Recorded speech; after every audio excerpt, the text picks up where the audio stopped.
Good day, folks. This is Greg Judy at Green Pastures Farm. We finally got the rain that we so desperately needed. It started raining yesterday, and we got 3/4 of an inch, and then in the night it started again. It's still raining this morning. It looks like it's almost over now, but boy, we'll sure take it. We got right at, I think it's 1 1/8 inches total, and this is October 14th. So we're past the killing frost date. Our killing frost is the October 10th. But you know what? We're still gonna take the rain. It was a gosh darn awful dry spell we just went through, and nothing like the people in Texas and South Missouri, but we were dry. We had cracks in the ground. This has been one of those rains that's just kind of rained and just real light, just kept raining, and so it didn't come down real hard. So we were able to capture a lot of it, probably most of it. Cows are walking all over this pasture. Like, where's the best stuff? Where's the best stuff? If we could have caught a rain a month ago, this grass would be probably 18 inches high right now. But you know, you do with what you got, and we didn't get the rain when we needed it, but we got some now, and we're very appreciative of it. And if it stays, like Isaac was saying this morning, if we can get 6 to 7 days in front of us without a killing frost, this fescue we'll get some growth out of it. So you take 1 inch of growth over, let's say 500 to 600 acres. That's a lot of forage that you don't have to buy. The cows can just graze right off of the ground. So we're very tickled to get the moisture. If nothing else, just to knock the dust. Man, going down these gravel roads here lately, you had to have your lights on to see where you're going. It was just, that's how dusty it was. Yeah. But we're giving these cows a little bit bigger paddock right now because we don't want to knock it down to nothing. And if you get them too tight right here in October, you're not going to have any winter stockpile to come back on. And we'll be back here probably around mid to later part of November. We're going to try and stay here as long as we can to park the cattle, even if we have to feed a bale of hay to make it happen. But we got deer season coming up, and this is a good farm to have them on because we got some paddocks here that are way out away from trees. There's not any bullets, people shooting. We're going to be hunting deer in the middle of our cow herd.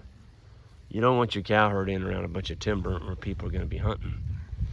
Pretty good ways. It's a pretty good way to get an animal injured from people not watching where they're shooting and stuff like that. So it's happened, not on our farm, but you hear horror stories that every year people lose livestock to somebody shot at an animal or a deer, and they didn't realize the direction, what was behind the deer, and could have been a herd of cows back across the ridge there or something. So golly, the fall colors are really starting to come in. Everybody said we weren't going to have any color this fall, but it's just now starting. And this video doesn't do the colors justice, because I'm looking at my screen and I look out and it's like, no, it's redder than that. This is a great big old oak here in the middle of this field, and that thing's got to be 150 years old. It's just a massive tree. It's worth thousands of dollars for us just for shade in the summertime. Such a wonderful tree. That's a walnut over there. Still has its leaves on. And then these two up here are honey locusts. These are ash. That's an oak. That little one there is a mulberry. So we got quite a bit of diversity here. It just feels like a new day, you know. When you get a rain, it just refreshes everything, and the air has a crisp feeling to it. And instead of wondering, well, is it ever going to rain again? It does. It will. Sometime it will rain, and it's always nice to get it. But this is our winter feed coming on, so we want to make sure we don't take it down too short. But it's got a lot of good Kentucky 31 fescue in it. There is some orchard grass in here, a little bit of clover. You can see the cows found some of the clover already.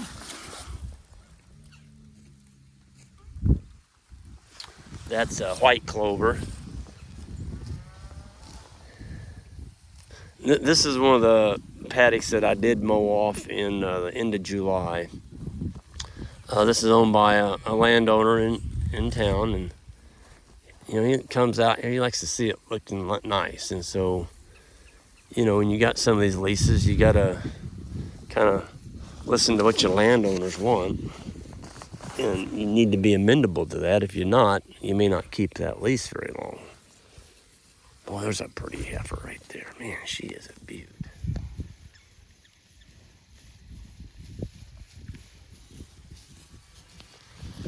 Yep, there's some good ones in here. There's hardly any flies left. We've been down in the high 30s a couple nights now, and boy, that just knocks those flies. I'm glad to see them gone. They were pretty bad here back in September. It just seems like they were having a great time pestering our cows. Even though we were moving them a lot, they were still quite a few flies. Boy, there's a slick one. That's a heifer. So she's exposed. She'll be calving next year. She's a beaut. Got a really nice slick hair coat. You don't want a long, hairy animal here in Missouri, unless you want them standing in ponds or the shade all summer long. There's another one right there. This one's a little slicker. That one there's got a little bit more hair on her. That'd be a good one to send up north. That's a pretty nice cow there. That's a young cow. She's got a calf on her. There's another young one. There's another one. But I think you really need to be looking at your forage right now. And here it is, the middle of October. Don't take it down. In other words, I could have made this paddock a third of this size, and they had mowed it off like a lawnmower. Well, if you do that, you don't have anything to come back to in December, January, or February. And people say, well, Greg, why do you rotate your cows in the middle of the winter? The grass isn't growing. Why do you keep moving them like that? Why don't you just park them and, you know, you're going to feed hay, just leave them in that area and feed hay in that area. Well,